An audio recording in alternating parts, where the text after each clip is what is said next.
doing it. And I Oh, can't there tell it if it's is. working or not. Oh, there we go. We're on now, baby. Yes. No, White Claws not replaced, but had to try the 2-lane hard seltzer, and it's pretty daggone good. That's cool, man. It's good. You get the nice stand in. I like it. Man, it's one of those things I kept seeing ads for it all over my Facebook, and Facebook. I could find the 2-lane lager at your Publix or your Walmart, but when it comes to the hard seltzers, like there's nowhere to be found, so I had to track down a bottle shop on Chapel Hill Road and uh, walked in there and I'm like, go to the hard seltzer section, like, that daggum internet done lied to me again. And I looked down in the bottom corner and there they are. And so I was like, okay, well, it worked out. So, but Sweet. it's got Luke Bryan's signature on it, so you know it's good. You know it's good.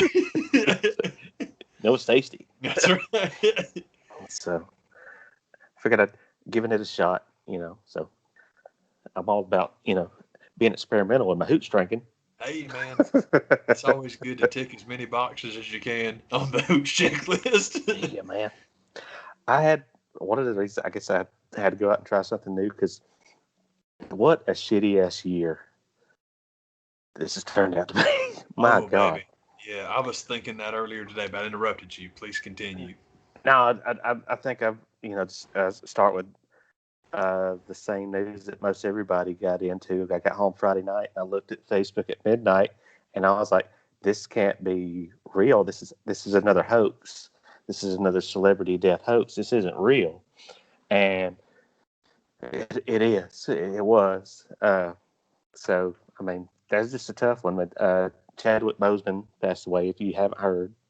But I, when, what do you have to say about it? I don't want to take up all the time.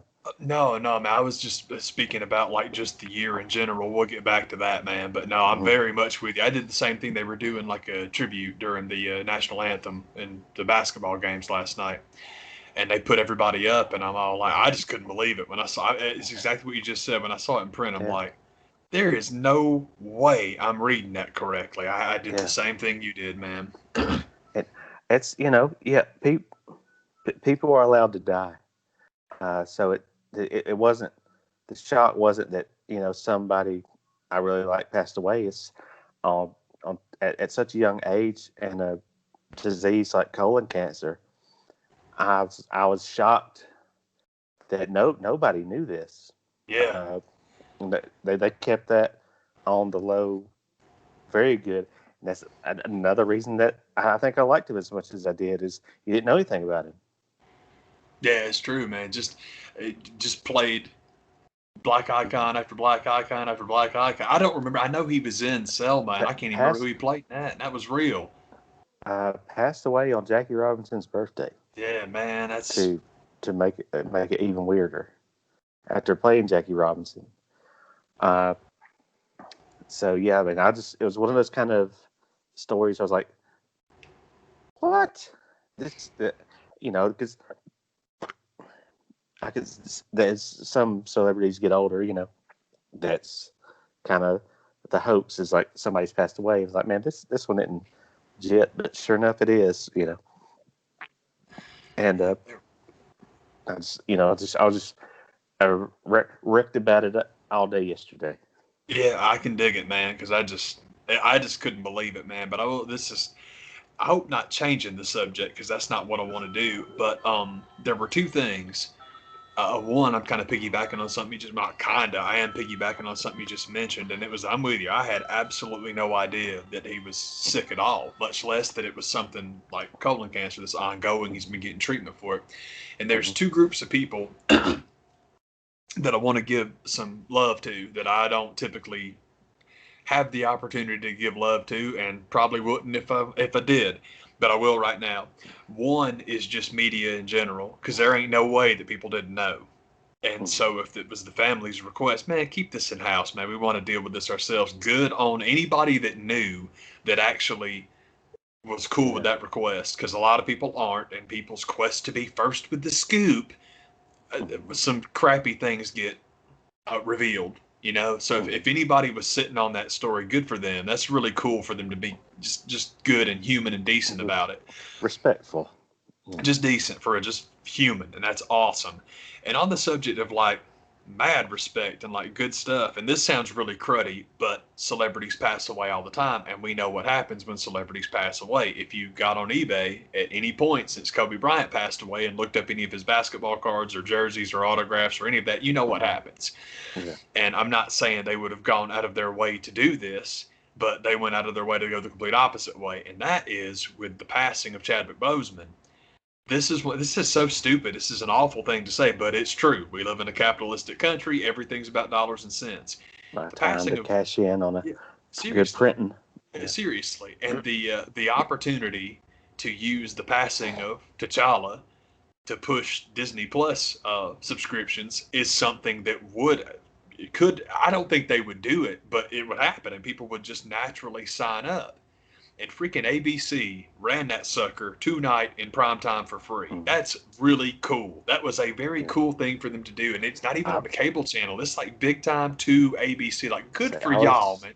I was able to watch it again last night on TBS. Dude, that's great. I think that's really cool that they yeah, man, because it's like, you could use this, but you didn't, and good for you, man. That was real cool, because I do that too. When celebrities that you like pass away, it's fun to spend time with them. I did that with Prince.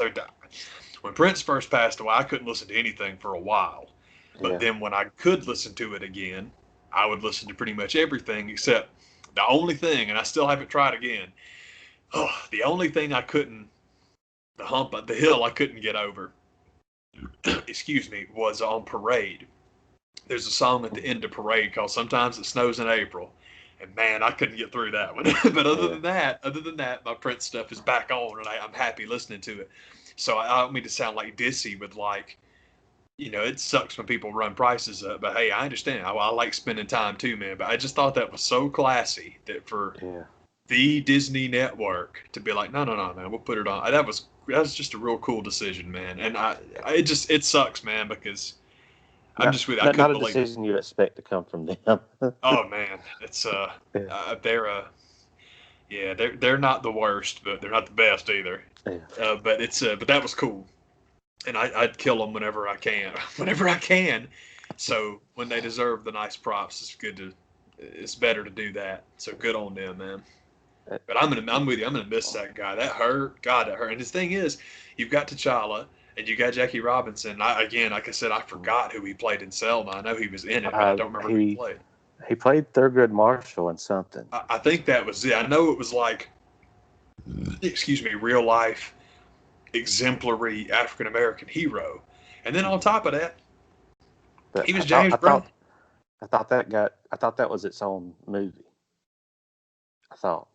Could be. I thought that he was in Selma, and that was, and I could be wrong because I didn't see it, so that might not be it. But he's James Brown on top of all of this. Yeah, and it's like, man, this guy is awesome. It reminded me of a question that came up on the Dan Patrick show probably 2 years ago. Now it's been a while since I've listened to that show too regularly, but when you look at not only did he squeeze a lot of life into 43 years, he squeezed a lot of life into the last decade. Yeah, you're right, man. And there was a question that was, I don't know, for some, I think it's just because of the age that he passed and how close I am to that age. It made me think of a question that came up on the Dan Patrick show a few years ago where, and this may be changing the subject a little bit too, but and it's not, I don't want it to sound too morbid, but they were like, what, and I don't remember the question word for word, but the gist of it was, what would you want to trade a big chunk of your life for? Is the gist of it. They were like, but it was the question was posed like, if I came to you and I guaranteed you're going to be a big super football star, you're going to play in and win I know you pick 4 Super Bowls, you want 5 Super Bowls, 6 Super Bowls, but we're going to take 20 years off the end of your life. And because that's the deal that most people that choose that sport in that life make. Yeah. And there wasn't hardly anybody on the show that wasn't like, sign me up. I'll do it. So, but for an actor like that to come along and just to squeeze that much work into, it's easy for me to say that it was a short period of time, but it felt like a short period of time. Yeah. And like what you're talking about, that's some heavy hitters that you got to portray on screen. It's like, what deal would you make to do that? And so that's for some reason, that's just one of the things that came to my mind. Is I remember in that question, it's like, man, that's a dude that, like, really got a lot of ish in, before he got gone. So that's what I was trying to say. Chadwick gonna get his shit in. Yeah, man, I've heard that too, because it's as far as it being Dan Patrick, I get it. Dan Patrick basically is paid by the NFL Network, so it's all like, well, so what if NFL players are dying? They know what they're signing up for, and that's the mission. They have to say that stuff to everybody. But the fact of the matter is, tell me when I'm dying. If you just tell me the date that I'm dying, I give you 10 years right then, just because I think that knowing would be absolutely fabulous. Yeah. Fabulous, man, because if you knew, this is one of the things, my friends and I discuss this very often. Wager. There's lots of things that life would be brilliant if you knew when you were going to go. Brilliant. Because the number one thing that you could do is you could actually make X number of dollars to the cent, because you would know how much rent do I need. That's it. You can like knock all these things off, and then everything after that is just yours, man. It would be so fantastic if you knew, like, it's okay, it doesn't matter, because I'm going to go and I won't run up any more bills. And it's just, not knowing sucks. I think it would be great to. So I remember the teacher asked us that in school one time, like, if you could know exactly when you were going to die, would you want to? And I'm like, hell yes. And she's like, why? And I'm like, are you kidding me? Not knowing is why you have to go to work every damn day. It's like, if you knew that you were going to die this afternoon, would you be here right now? If you knew you were going to die a month from now, would you be here right now? Of course not. Hell no, man. Save that junk up. Retirement's different when it's not retiring, it's dying. It's silly to do it financially, but it's just that's what I thought. It's like, God, if you could just get rid of that junk, that would be great. It'd be interesting, man. But that's a good point about Chad, man, because it's like 43, man, and you're right. He got a lot of good stuff there. It's cool. It's sad, and I couldn't believe it, but and like most guys in that line of work, when this happens, there's still movies that are going to be coming out. There's a Spike Lee movie that he's in, something else that's coming out. I don't recall. It had a long, unusual title. But the thing that surprised me, the other thing that I heard that I just found hard to believe is they haven't shot any of Black Panther 2 yet. Not a bit of it. Well, I had heard that was one of the things when we saw the schedule for upcoming Marvel stuff. It's like Black Panther 2 was like end of time before they was like, what are you thinking, man? And that may very well have been him going to them and saying, y'all might need to recast. I think they'll kill T'Challa off.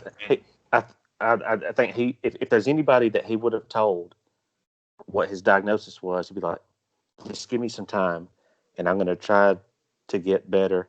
But if I'm not better by this date, I might not be able to do it. Yeah, it would make sense because, like you're saying, man, with just the schedule for when Black Panther was slated up, it would totally make sense that they were making. Nothing else made sense. But that's a really good point you make. Like, dude, they're delaying that because. But the thing is, all you do is replace him with Shuri and make it about the Oh, how in the world have I forgotten the freaking name, man? The Order, like the Warrior Women. I can't believe I forgot. God, it's close, but I'm not going to remember what they're called. But yeah, Black Panther is. It would be very cool. It's kind of like we've talked about this before, man. Where I love that the first example that I know of is Macbeth.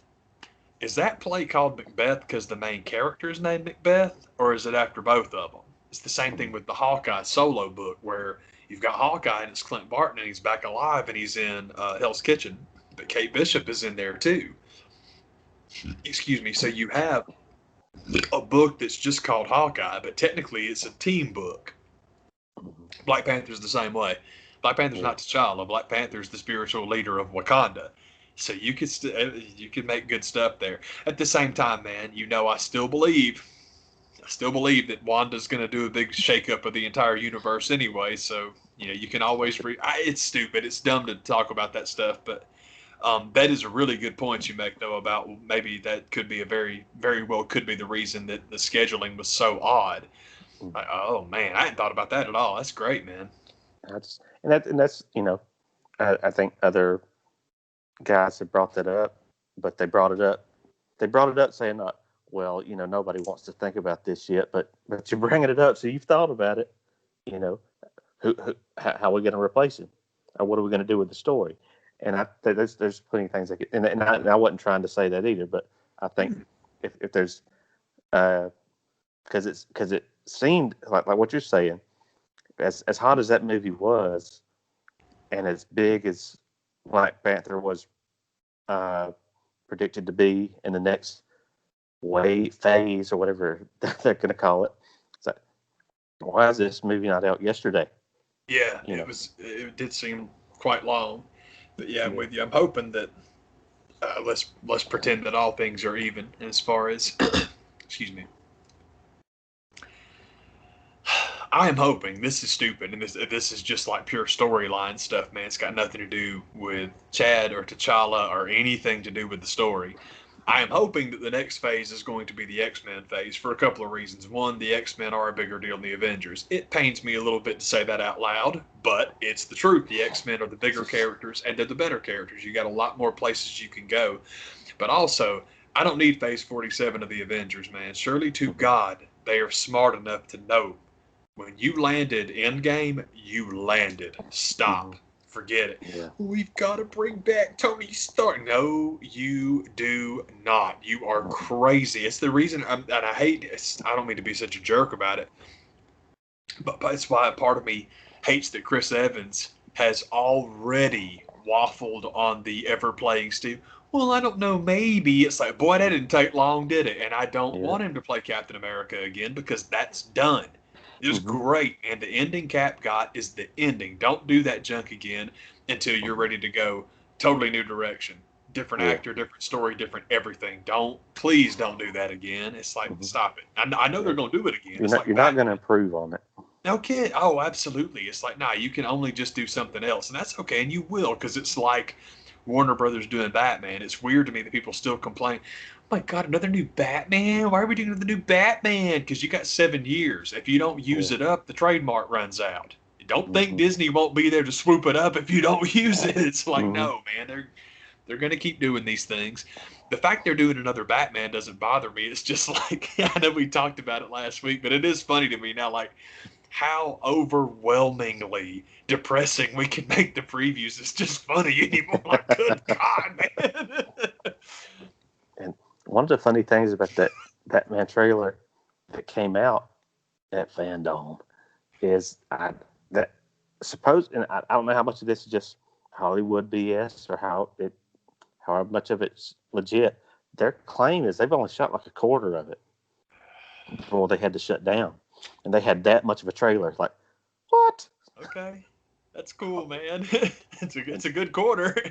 I read some comment on the YouTube link to that preview that was funny as hell, man. It was just, we were talking about just how bleak the promo is. Just like, damn, I think in this version of Batman, he killed his parents.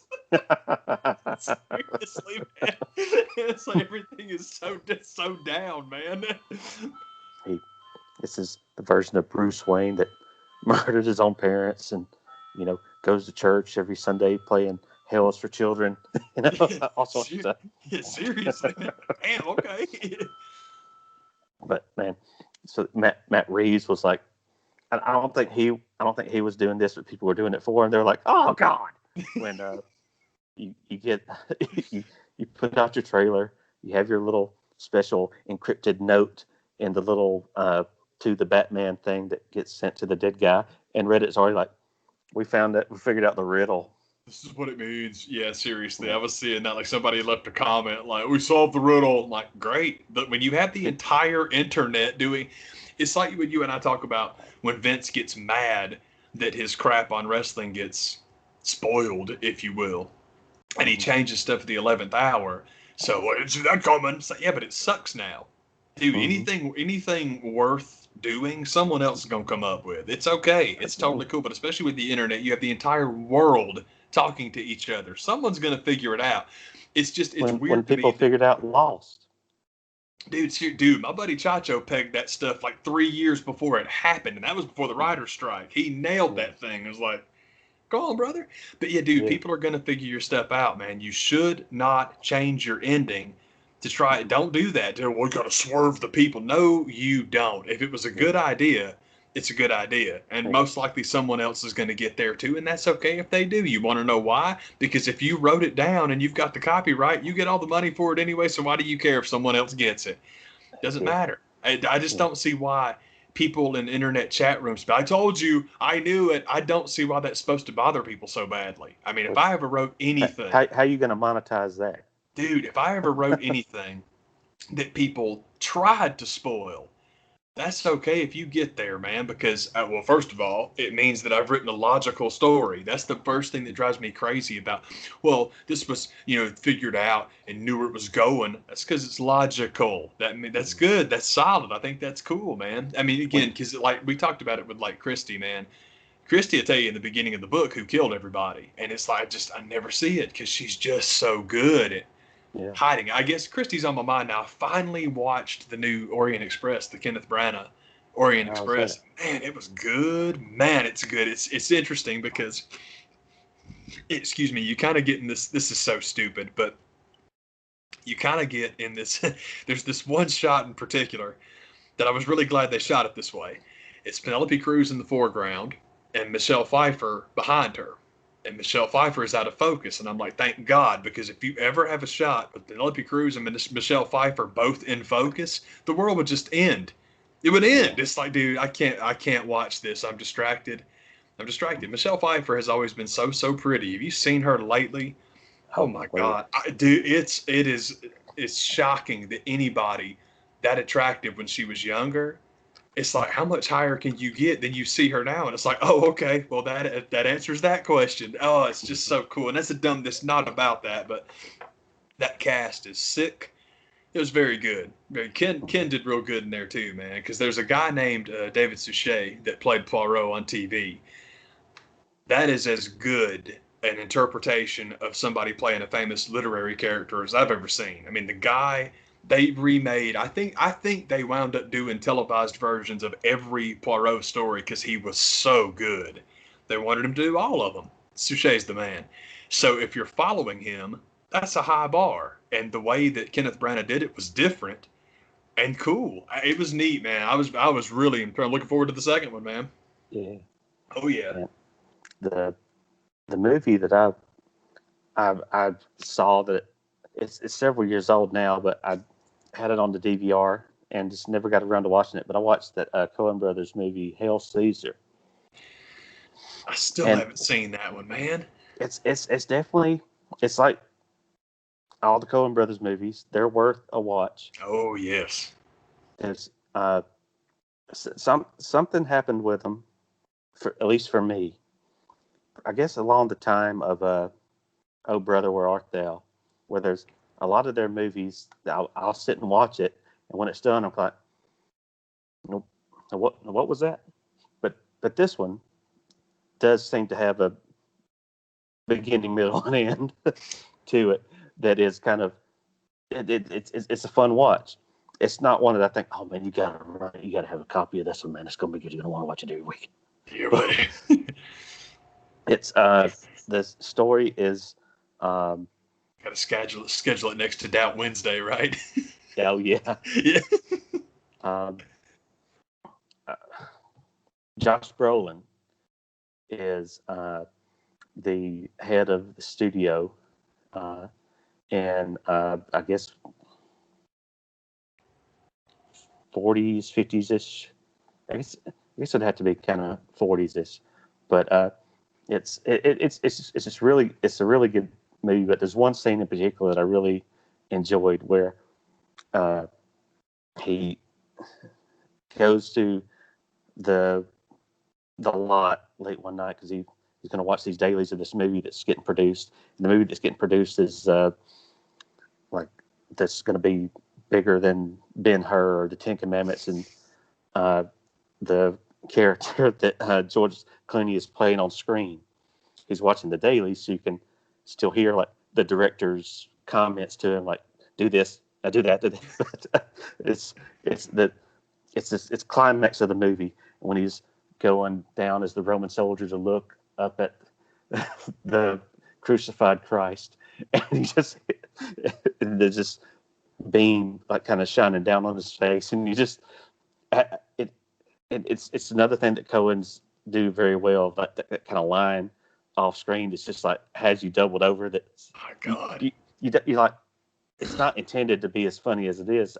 I don't think, but you hear it and you kind of, did I hear that just right? But as the scene is closing and he's getting up to walk out of the theater from watching these dailies to go do some late night stuff, you just hear this director squint, squint against the grain, sir. Awesome. But it's and just like most of their movies, it's scene after scene of cameo of all these, like, oh man, this dude's in here and this dude's in here. Oh my God, who's going to be here next? Yeah, ain't nobody But saying no to those guys. You're right. from Scarlett Johansson's playing the starlet that's on the, still in the studio system that they basically have her locked down. And I already said George Clooney, Tilda Swinton's plays. Her character is really funny because she plays twins. One's the gossip columnist that's trying to get information from the head of the studio, and the other's I'm a journalist. After he's like, didn't I just talk to you? So definitely worth checking out and going and seeing. But if you remotely like the Coens at all, it's worth a look at. We were talking That's my review of it. we were talking about directors last week and how I think it was last time we were talking how there's really not anybody that I just love everything they've done. It's like, and it's okay. Up and downs are totally all right. It's like rock bands. Excuse me, very few bands you're gonna like everything they do, or at least equally. Directors are the same way. But man, as far as like who's got the most crap I like, they're way up there, man. Those guys. Yeah. There's a couple of the movies that I absolutely love, and then the ones that I don't love, I still, for the most part, really dig. It's tricky. I was thinking favorite Coen brothers. That's hard, man. The one that always comes to mind now is Serious, man. That movie just drop kicked me in the chest. I loved it. I love it, man. I still love it. It's one of those that I watched, and I had that feeling of like, what did I just see? Yeah, man. That one ends like, whoa. Talk about. I'm like, it's a Coen Brothers movie. There's still some comedy in it, but very little. Yeah, the funny stuff in that one is like it's quiet. You're right. It's that movie is great, man. What else do I love? Fargo holds up. Fargo's a wonderful movie. Yeah. I like as far as I guess I don't mean to pick on Oh Brother Where Art Thou, because that's the one that I think most people would say between either that or Lebowski would probably say is a favorite. But another one, I guess, with some people that kind of started the like, was the Man Who Wasn't There. That's the one that I absolutely loved, just because. But at the same time, it does have that beginning, middle, and end. But it is the kind of story where you're kind of, what was this? A story about dry cleaning and a murder? Yeah, I was gonna say that I think that's cool that Scarlett is back doing work with them, because I don't know if she was around before that, but that was the first thing I ever saw her in. So I'm like, that's Yeah, cool. That's really, really cool that they're back together and like working, because she that's just neat. she was working when she was in diapers.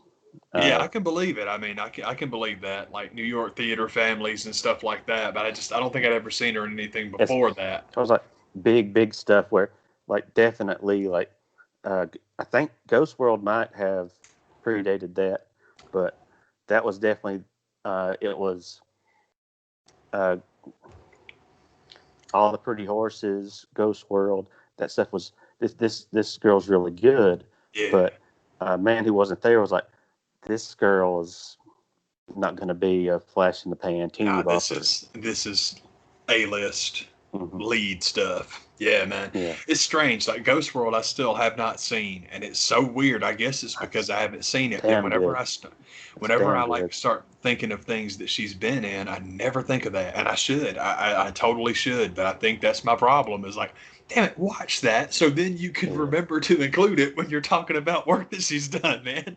Yeah, that movie found me at a time when I was already a big Thor Birch fan, and then I'd already known of Scarlett at the time I saw it, so it just made me like her even more. I Yeah, think man.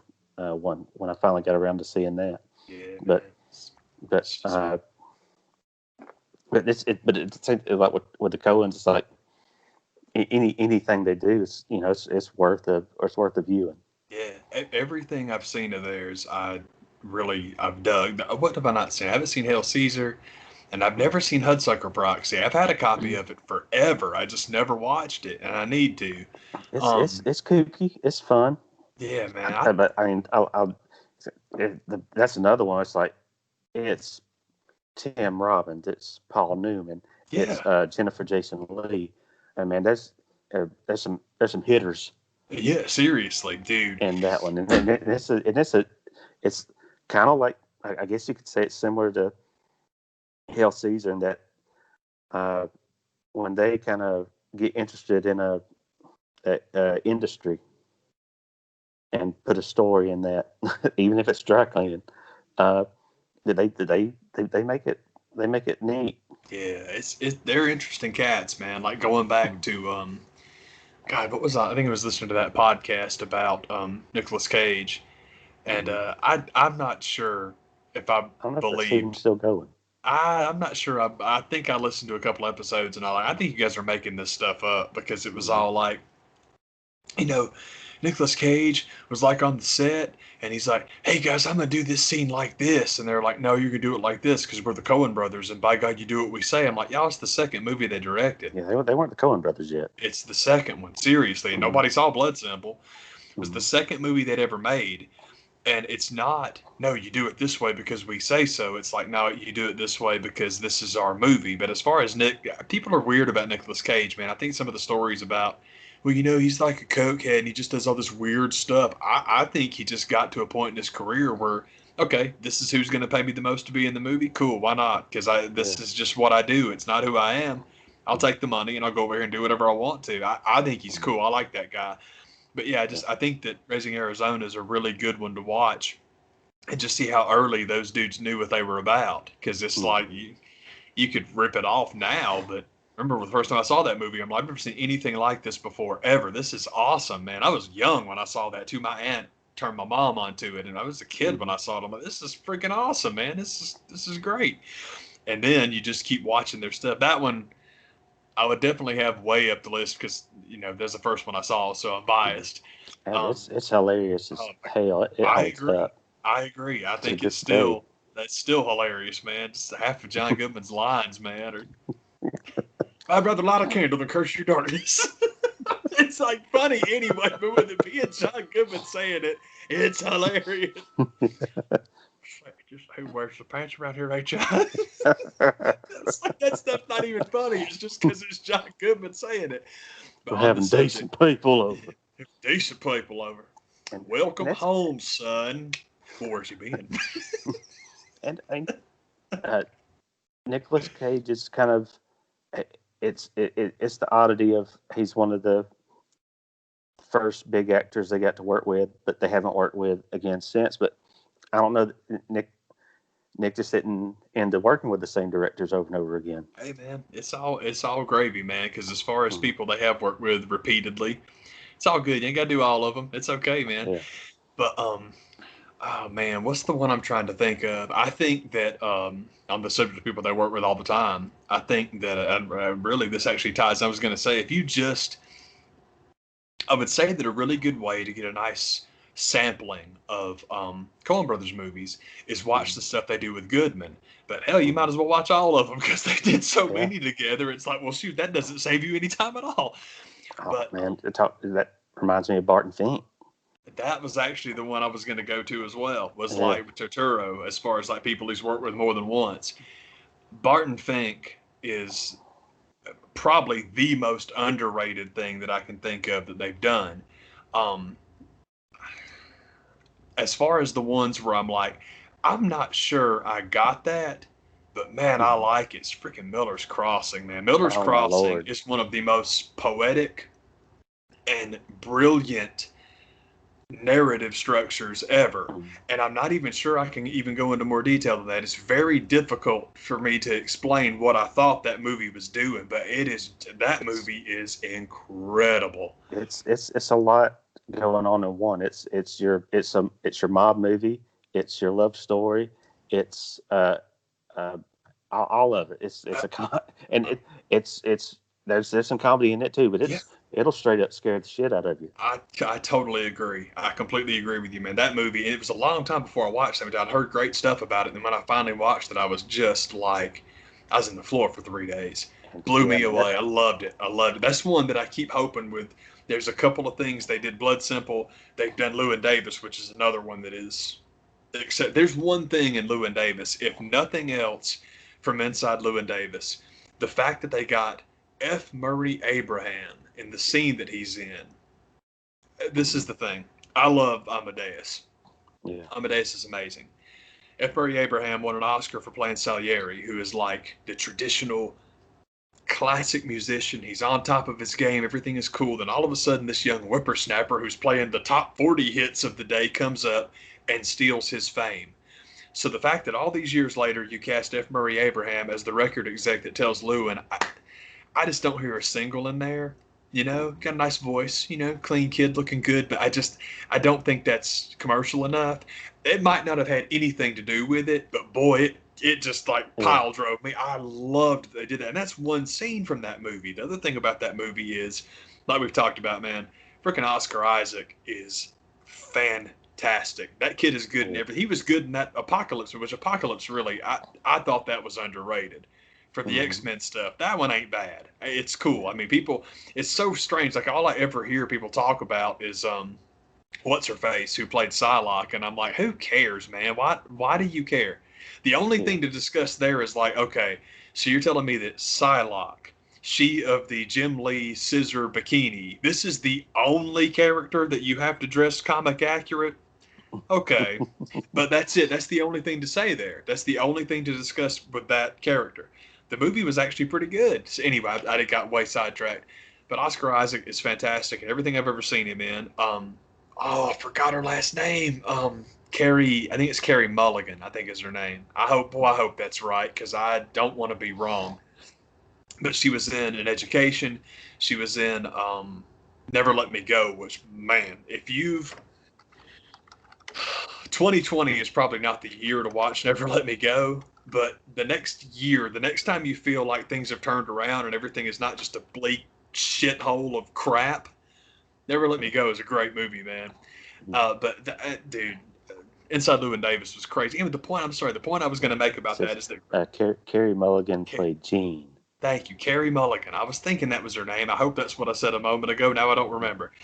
But she was real hot for a minute, and she's really, really good. Like all the stuff I've seen her in, she's good, man. But Criterion's released those two, and I keep hoping that Criterion will get a hold of Miller's Crossing. I would love that, especially if you get a commentary or a documentary, or I don't know, just someone to tell me what the hell's going on. Yeah. But I love that movie so much, man. I think I saw Miller's Crossing after I watched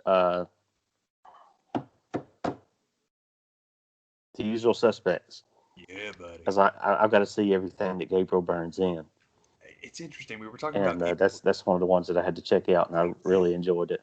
It's interesting. We were talking about people the Coens don't necessarily repeat, and I Mm-hmm. don't know if they and Gabriel Byrne have ever worked together. Gabriel Byrne have ever worked together again. I don't know if they and Marcia Gay Harden have ever worked together again. And I'm like, in my head, it's to keep Miller special. And that could Yeah. be totally wrong. Hell, they might have worked together 100 times, but I love both of them. I think Marcia Gay Harden's underrated as hell. Every time she shows up in anything, I'm like, man, she's impressive. Wow, she's really good. And finally, after about 4 or 5 movies, I'm like, oh, this is the same person. And it took me a minute, but I'm like, I think this happens with, I think I talk about this movie all the daggum time, and you're very nice to let me do it. But it's a good movie. Freaking Whip It, man. Oh, Whip yeah. It. I thought Whip It was Juno's superior little sister. It's not that I don't like Juno, I just think it's a little bit overrated. It's good, it's just overrated. And I know I can feel the spirit of Roger Ebert, like looking down on me with condemnation when I say that. But Whip It was great. There are things about it that are dumb, like Jimmy Fallon contributes absolutely nothing, but that's just Jimmy. He's Drew's friend at the time. I think so too, and I shouldn't say he contributes nothing because, as I've said before, and need to say again, Jimmy Fallon's little throwaway Mick Jagger impression in Almost Famous. They had to green screen that. I cannot believe that they found a room full of actors that could sit there and watch him do that, and not because it's serious. What he's talking about, he's like kind of giving them bad news, and they're all like, they're hearing it, and it's serious, and it's all good. I'm like, man, I couldn't have been in the scene. They'd had to throw me off the set. It's just so awesome because it's like he's not even thinking about it. Like, God, that was hilarious. So I shouldn't say Jimmy contributes nothing because his little Mick Jagger thing is too good. Absolutely love it. Just throw. Mick Jagger chicken dance. Yes, Everybody loves that. Still gonna be out there strutting his stuff at 60. You're sadly mistaken. Just whips it in. That's so funny, man. That's a movie I need to watch again. I know we've talked about it because we're back on Cameron Crowe now. Almost Famous is so good, and I haven't seen it in a long time. I need to watch that again, man. Man, there's a lot of movies I need to watch, man. I need to rewatch Miller's Crossing too. Now that we're talking about it, because I think I've seen that twice. Because I watched it and then I had to watch it again immediately, and I still didn't get it. And part of me felt dumb, and part of me was like, as long as you dig it, it reminds me. This is stupid. This is another movie I can't stop talking about.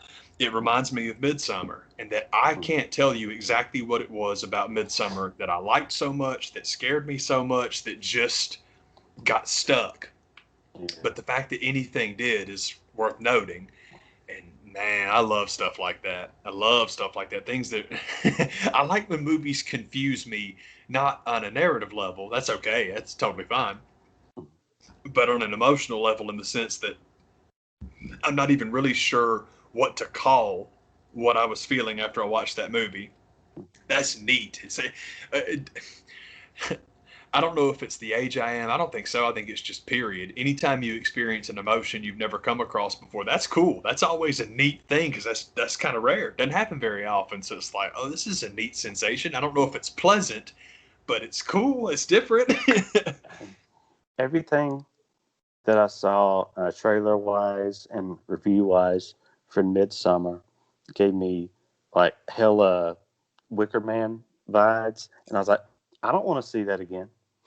It's the Wicker Man if the Wicker Man wasn't shit. Yeah. Because Wicker Man is like lowest common denominator horror. Midsummer is existential shit your pants terror. They're different. Yeah. Horror movies and terror are not the same thing at all. That's why I was like, I'm not interested. I totally get it. It was it's very, very, very difficult to explain why I liked it so much. It scared the hell out of me. Oh my God. It was just like, still, I think about it now. It's so messed up. I was at my friend's house and I was watching, I can't believe I forgot what movie it was now. But there were scenes in the movie. I can't believe I can't call what this was. Oh, no, wasn't that. I'm sorry. But there were scenes that were shot outside. and it's nice and idyllic and green, and there's lots of shots of flowers, just wildflowers in a field. And that alone reminded me of Midsummer, so that when I was done with the movie and I laid down to sleep, I got thinking about Midsummer again, and I was anxious Mm-hmm. to go to sleep. It's insane. Oh man, I love it. It's so good. I need to watch that again though, because I've still only seen it the once. Because after I watched it once, there's no way I could do it again the next day. Normally, that's what I like to do is like watch it, then watch it again. Ooh, I need to time off on that one. Yeah. Had to call had to call time out on that one. But Okay. eventually, I will watch it again because, like we talked about, anything worth seeing, you got to watch it twice because the second time, that's always my favorite time. Seeing any movies that I Mhm. really like, Mhm. it's the second time. That's when I really dig them. Man. Well, that was uh, I could talk about movies like crazy. There was a little bit of uh, wrestling news as far as there was a pay per view tonight that was like I don't care anything about seeing, Yeah. but you had uh, there was the Renee Young news that came out this week that I was like uh, the thing that I felt about Renee Young for probably was she been there almost 7 years, something like that. But almost since she got there, I just felt from everything I've seen her do, like this person is just too good for this place. And uh, I don't have any worries about her leaving whatsoever because I think she's going on to bigger and better. And I think somebody at Fox probably got on that network and watched Unfiltered and like, I found our next talk show host. Yeah, that's what I think. That's the impression I've gotten too, is that Renee Young is basically Tina Fey with blonde hair. And if you got Mm-hmm. blonde hair, Fox loves you. But Mm-hmm. that's exactly the impression I got too. Is like Fox is doling out the money for CM Punk. They got no problem writing the check for her. It's like we were Yeah. talking about it, man. Like I was listening to Marty and Sarah was real ticked off about like, God, I'm tired of everyone talking about her leaving wrestling like she's too good for it. And it's like, man, that's not the impression I mean to make at all. I'm just with you. It's like Fox money is beyond network TV money is beyond Vince. It's beyond Tony Khan. It's beyond. And she's good. You're totally right. It's like whatever you give her, she's going to be good at. So the whole like Renee Young's going to AEW. She might. We talked about it, man. Like Yeah. Fox being like, as far as I know, most of their stuff is done in California. That's a long Mm-hmm. ass way from Ohio. It's a real long way from Florida. So, I could see that potentially being a hang up. Yeah. But I don't know. Hey, whatever. I'm totally with you. Whatever job she gets, she's gonna be good at. So it's totally okay.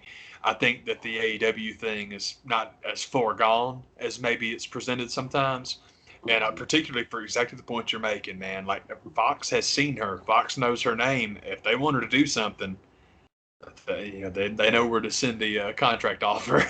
I don't I don't think she's leaving the wrestling business because she's too good for it. She's leaving WWE because she's too good for it. I can take Which that I guess seriously. uh, is I mean if they're serious, if this Ellen DeGeneres thing is as serious as it's going to be, she could be the next person to replace her, or God knows what else. But yeah, but man, going back, she was the reason that I thought Talking Smack was so good, Oh, and totally, her absolutely. Unfiltered show on the network, and she could do a cooking show. She could do, and if you do a talk show, you can do all of that. And so I have nothing to base it on other than just what I would do, if I was running the show. Yeah, But man. that's what she'd be doing. Yeah, whatever you want. Should be good Mm-hmm. at it, man. I'm totally with you. It's Mm-hmm. excuse me. um sorry. I don't know. I guess that was it. I'm just totally Yeah. with you, man. Like whatever job Like falls to her, she's gonna be good at it. whatever their version of an Access Hollywood kind of show, entertainment talk show thing would I think she'd be. It's just what pretty much what she did in Canada when she was Renee Paquette, and now she could be Renee Paquette again because I like that name a lot better than Renee Young. Yeah, I can dig it, man. It's God. What was somebody was saying that she should file a trademark on Renee Moxley. Yeah, It's like that's messed up, man. But they're not wrong. yeah, That's a good idea. yeah. Go ahead and use that. Yeah. Oh, sure. Renee Ambrose. That's what they wanted it to do, Yeah. is Renee Ambrose. I'm like, yeah, that would work too. Renee Ambrose. Yeah, seriously, man, get that hyphen in there. Do your thing. But yeah, I'm Yeah. with you. That's there's a lot of like wrestling stories that are made way too big a deal, and it's Mm-hmm. like it's not that big of a deal. It's fine. And the whole deal is, as far as it doesn't matter wherever she winds up is okay. I just think that the foregone conclusion that she's gonna go get a job with hubby. I'm with you. I don't think that's necessary. She can, but it's not. There's other I think things. I think AEW just on the commentator side alone, they're pretty loaded down. God, They've no got kidding. too much going on that end of it from the get go. They won't let anybody go. Uh, Seriously, I just it's like I don't know about all that. If if WWE had gotten rid of a decent ring announcer, then I would hope that the wanted sign would go up because, and I know it's messed up because people are loving to attack the bleeding out carcass of Justin Roberts because all of a sudden Corny and Last have decided they hate that guy, and I'm like, y'all, I got news for you. He's been this crappy for years. For years. I don't know why all of a sudden him getting all in his freaking diaphragm for Maxley. I don't know why that's more annoying to you than John Cena was, because when it was the same thing. I'm like, yeah, it sucked mhm. when he did it for Cena too. This guy has been awful for years, but because now he works for AEW, now you'll call it out. It's like that's a problem because he sucked Yeah. forever. You're right. He's the worst ring announcer. He's been the worst ring announcer, Brian. I got horrible news for you. I Yeah. hate they hired him too. I can't believe that anybody that spent any time in Ring of Honor who clearly knows what what's his I'm sorry, dadgum. I was gonna say Bobby. I forgot his fracking name. I've got Ian Riccoboni stuck in my head now, and he's the play-by-play guy. But the freaking ring announcer for Ring of Honor is outstanding, outstanding, man. It seems like it's Bobby something. That guy, Bobby Cruz. Bobby Cruz. Have you ever Mhm. heard that guy? He is outstanding. The fact that Yeah. they went and hired this WWE moron. That's my problem. Is y'all worked in the same building as Bobby Cruz. Justin Roberts worked in WWE. Who gives a shit? Who cares, man? Why does that matter? Oh God, he's been terrible. By God, Mhm. he's awful. Yes, he's been terrible. Bobby Cruz is awesome though, man. Anyway, sorry, I got sidetracked. But also, I don't remember. I'm really forgetting names. But the lady that does ring announcing for NXT, man, Uh, I would have paid her whatever you're giving Justin Roberts. I would have offered to her plus because she's way better than he is, and I don't remember her name because I suck. But she's good. Google will not fail me. Says she replaced Kayla Braxton. The lady they have now and have had since 2019 is Alicia Warrington. I think that's probably who I'm thinking of. Right. Oh, excuse me, Oh hell yeah! Lord, sorry y'all. Oh, Oh, hell yeah! I think that's out of my system now. Sorry. Stop messing around. Take care of better. Yeah. But yeah, anyway, so I mean to get sidetracked on all that junk, man. But yes, whatever Renee Young decides to do, I hope she's happy, and I would wish her success, but I don't have to. She's gonna be good at it no matter what Yeah. it is. Heck yeah. But on the subject of Renee Young, uh, I've made so many comments about Moxley versus MJF and how I don't know about making MJF the champ now because I don't know who do you use to take the belt off of him. But like we said, man, since you booked the match, I guess you have to, because the only thing worse than making him champ and have nowhere to go is having Moxley beat him. That makes no Yeah. sense. Yeah. But I loved the idea of him going after Cody's TNT title, but it's not a thing anymore. So I'm like, well, shoot, I don't know what we're doing. But John that's more. Moxley gonna kill Silver Balls. Well, dude, I don't know what we're doing. I guess as far as heels and faces are so stupid now, it just doesn't make any sense. Because as far as like, oh, it's a heel, yeah, they're heels, yay, heels. You have a lot of heel champions with Mm-hmm. old homie MJF at the top of the heap, and then Brody Lee is the TNT champ, which we'll get to that in a second. And then I'm sure the Revival are going to win the tag belts. I'm like, well, shoot, And man. it's I don't know. I don't really think faces because and heels work anymore. It's only like, who do you want to see lose? it's That's it. so you have the Revival going into the match, and the next AEW pay per view to me is looking pretty good. But Oh hell yes. is this just going to be? They're going to go out there and this is going to be the official Hangman turn against Kenny. How's this match going to happen? I'm thinking I think that's what we're gonna have to get. I think that's what Mm-hmm. we're gonna have to get. It's weird too because people keep talking. Oh, Hangman Page is the face. You got to leave him as the face, and maybe so because the Omega heel turn is definitely coming. But I just still don't understand the. Well, Cody needs to hook up and be the leader of the new Four Horsemen, that Tully stable. I'm like, no, he does not. He does not. I I think don't think I that's going think to that's a happen. mistake. I think that's Hangman Page's spot. That's what I would do. But again, it's a little bit tricky now with if you want to move the title over to MJF, it's kind of tricky because the whole thing was I thought Hangman Page beating the piss out of Moxley, being the champion and then running the faction was a good idea. But you can't have anybody beat MJF this early. It's just I don't know what to say, man. But anyway, the Cody faction, they've already got the Nightmare family. It's all good.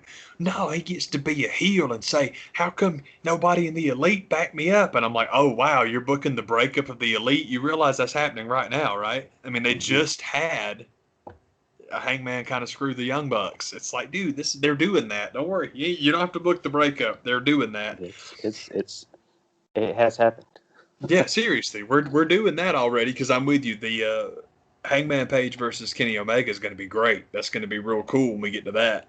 But I love the idea of the 6-man stuff because that's the whole thing. I just love how layered a lot of their stories are. Where it's like, man, you can tell they pen to paper this stuff and they know where they're going and they stick to it. And I love that. Mm-hmm. More on that in a second with the Dark Order stuff. But I want to see the 6-man between Hangman and the Revival against the Elite. Oh man, who doesn't want to see that? Everybody wants to see Yeah. that. That's going to be awesome, man. Heck yeah. But anyhow, I'm with the pay-per-view is looking sick. I still won't pay for it because I'm cheap. That this is something. There's something on that show. I'm skipping around. I'm sorry to say, but they've done something on that pay-per-view that I'm actually really proud of them for because you and I've talked about it. Sorry. As far as talent and as far as just the number, just how many quality and quantity. No women's division in pro wrestling is going to catch WWE that has a division. Women's companies, so that's different. But AEW's women's wrestlers, well, maybe AEW's not as good as WWE. You can think. Look who WWE employs. Yes, they're not as good, but they did beat Vince to the one and only thing that they can do that he won't do because he refuses. You got Thunder Rosa bringing the NWA Women's title in, and you got a champ versus champ match. That's It's good. only what you and I have talked about since before AEW was a thing. Mm-hmm. And good on them for doing it. And also really good on them for doing it with women first. Because, Mm-hmm. dude, everything in women's wrestling, WWE's the first. First women's this, first women's that. We did it first, la-di-da, first women, and that's great. But Vince's little Jones about, oh, I didn't invent it, it's not real, it's gotta be in house, la-di-da. Great. It's the only thing he's left you, and good on you for taking it. It's Mm-hmm. great. And again, ultimately I want the Briscoes versus the Revival for the NWA Tag Team title is my dream match. Yeah. But doing Yeah. it with women first, doing it with your women's title, and thank God who's got it has it, because Mm-hmm. it's not that I don't like Riho, but I'm not a huge fan. Yeah. It wouldn't work if it was still Monster Heel. What is wrong with me? God, I completely forgot her dadgum name, Nyla Rose. Yeah. But what you're doing, Sheeta versus Thunder Rosa. Oh man, I love it. That's very Mm-hmm. exciting. Yeah. That's just too cool. Yeah, man. I'm looking forward to that a lot. It's gonna be Hell yeah, good. man. That's a really good idea. I totally agree. And I mean, I'm with you. I hate to be such a prick about it because the pay per view sounds great. It's just that I'm with you. I'm cheap. I don't pay for wrestling anymore, man. Yeah. Yeah. Because it's like we talked about, man. If I pay for it, I have to sit there and watch it, and I'm like, if I can't fast forward, I'm not watching anything. Yeah. I'm obligated to sit through this. No, I'm not doing that. Yep. Man, did you what did you I the other thing I don't get as far as the Dark Order is their version of Marco Stunt I don't like. I don't recall his name. He makes my skin crawl every time he's out there and talks. But I guess some people feel that I guess each faction needs that character to do that. Then what? I've never understood. I didn't understand the whole deal with Brody Lee buying the lawnmowers. I No don't know clue any what of that is. I don't know any of this stuff. If anything to do with being the elite, I don't know about, and pretty much anything to do with promos, I don't know about because I watch the revival because I'm just a complete sucker. But everything else, man, I'm just with you. I like when we start, you know, splitting hairs over the ratings and oh man, the ratings and how Chris Jericho wants to talk about demos and la di da. And it's like this, like we said, man, the problem with y'all bringing this up is now you have to own it when AEW goes back on top because they will and they have. My point is, I guess my point about AEW is, if you're Jim Cornette, I know you don't believe in God, and that's okay, but you should get on your knees and say a little prayer to Cowboy every single night that NXT comes on Wednesdays. Because if they didn't, AEW's numbers would be better than Raw. And that's a fact. That is a fact because they're comparable now. But, you know, we talked about that. I thought they should go on Monday anyway. NXT is a hell of a lot better than Raw is. Yeah. So it's like, nah, man, they would be at 1.4 because they're getting 800. NXT's getting 6.5. That's 14. That's 1.4 million people. Mm-hmm. That's what they'd be getting, and you don't want none of that. And it's like this is why it's stupid to start doing this junk over the ratings when it's got nothing to do with you. But when you bring it up, like, oh man, NXT beat them. Did you see that? It's like, yeah, they did because they had a promo against a main event match for both championships. Should have thought that one through. It's just dumb. It's so stupid. And then it's not that big of a deal. No, you're the one that made it a big deal. It wasn't a big deal until you started, waving your dick around, and then all of a sudden it's like, well, someone might bring it up. Anyway, that junk is ridiculous. Sorry. And there was a point in there somewhere, but God knows if I know what it was. Yeah. It's like what we were talking about earlier. To me, that it makes more sense if you're going to have the whole Brody Lee match and him beating Cody the way he did, and he's going to talk to Tony Schiavone, and like what you're saying is like, hey, man, that's not who was keeping you back. Yeah, we were talking about that earlier, the little promo, because I thought the match was absolutely brilliant. And I mean, that proof's in the pudding on that one because the Dark Order went from a joke that'll never get over and it's Tony Khan's pet project to the talk of the industry in about 6 minutes. Mm-hmm. So that Rhodes kid, he got some of Pappy's genes when it comes to, going body rate on him. Mm-hmm. And that's very impressive. And seriously, Dark Order went from a joke to like, and it's like, okay, so let's not ever again talk about, well, they're just burying Brody Lee, which they did. I thought Moxley beating him was a huge mistake, but boy, how did they got their heat back on that? So I'm like, okay, then, well, whatever decision y'all want to make going forward, you've earned me waiting and seeing what you're doing. But the thing with I just thought the promo with Shivani was dumb, especially when you're going to go beat up Arn Anderson in 2 minutes anyway. Because as far as like, if you're going to endlessly reference WWE anyway, then do it. Mm-hmm. Yeah, road agent. Arn Anderson was an agent the entire time Brody Lee was there. That's the guy you cut that holdback promo on. I'm with you. If this is the angle you want to do, golly, I'm sorry, y'all. But I thought everything about that match was perfect. The aftermath is dumb because just more. Okay, how's Brandy getting on camera this week? Okay, it's mean, but it's honestly that's my thing with Brandy is that a lot of the stuff that she does in her character is what Stephanie got killed for 15 years. And if you hated it when Stephanie did it, I don't know why it's okay now. I guess because Brandy's cutie pie or whatever. But it's like, no, this is that same junk. This is stupid. But the Dark Order stuff, it's fine. It's cool. I think I'm not sure how to feel about Brody as champ because you really do change up with the TNT title. Somebody made a good point about that? They're like, no, what you're going to have now is you'll keep having the gauntlet stuff where the TNT title is in the show every week, but you have to go through Dark Order guys to get to him. And I'm like, now that's a good point. You're not wrestling Brody Lee every week. You're wrestling, I don't know, Frankie Five Angels or whatever the hell their names are. And then, Colt and all that, and that's cool. I'm like, now that's not a bad idea. That's cool. Because then you've got Dark Order. You want them to be your bad guy faction, so their presence is on TV every week. That Brody, I like Brody, but I don't want to see him wrestle every week, man. You got to keep that guy special because he's kind of a killer. So a lot better, but especially with MJF being the champ, he's going to be the champ, man. You don't want to say, at least I hope he's the champ. It's like I think it's almost too early for that.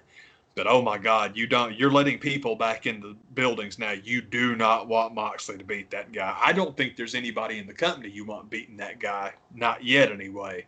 But definitely, you don't do that. That's a mistake, man. I think it's a mistake. But then again, a lot of the stuff they've done is not what I would have done, and people dig it. So it's possible they know better than I do.